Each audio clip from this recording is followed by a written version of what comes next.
have Gordon Chang, of course, the great Asia expert, and also Fred Fleitz, the great foreign affairs expert. Thank you both for being here. Gordon, let's get right to you if we could. What are you hearing are coming from the talks? Well, right now, we don't know what's going on. But clearly, this talk of de-escalation, I think, is not in the interest of the United States. We got to remember that our tariffs are there as a remedy for the theft of U.S. intellectual property. China steals about $500 billion a year of U.S. IP, as well as for its increasingly predatory trade practices.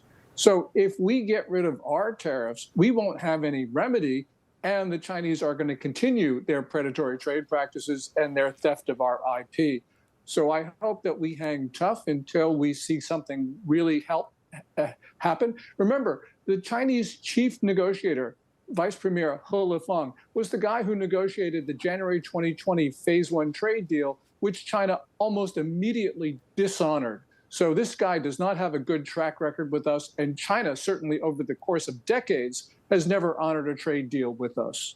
You know, Fred, President Trump, we saw some of those comments that he put out that John Huddy was referring to, and he threw out the idea of 80% tariffs, which is lower, of course, than what they have been talking about so far and what's been implemented so far. What do you make of that, not just from an economic standpoint, but really from a political strategy, Fred?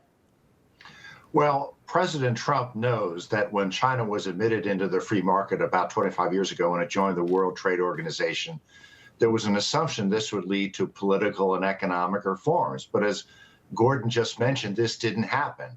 China has exploited trade, it's stolen property, and it is basically engineered an enormous transfer of American wealth to China. It has an enormous trade surplus because it is an export-driven economy that survives by cheating on trade and stealing our intellectual and our military secrets. President Trump knows this. That's why he has been so tough on China. And you can see with the rising unrest in China right now, it's having an effect because all these factories in China, these millions and millions of workers, they depend upon this unfair trade. And we're going to have a settlement to stop this theft of American trade and American intellectual property. Yeah, and that is, of course, a biggie. That is a huge aspect of this. Gordon, too, and Fred knows this all too well. It's been interesting because in the last few days, there have been protests within China, and that's extraordinary. I mean, the world needs to know that when I heard that, I had to do a double take because to see people protesting within the country, explain why that's so significant, Gordon. Well, it's significant because China's export sector is in distress. Even before President Trump took the oath of office for his second term, Chinese export-oriented factories, especially those in the South, were in trouble. They basically did not have enough orders to remain profitable. But with President Trump's tariffs, many of them have gone out of business. They're not paying wages to employees, and that's why we're seeing all these protests.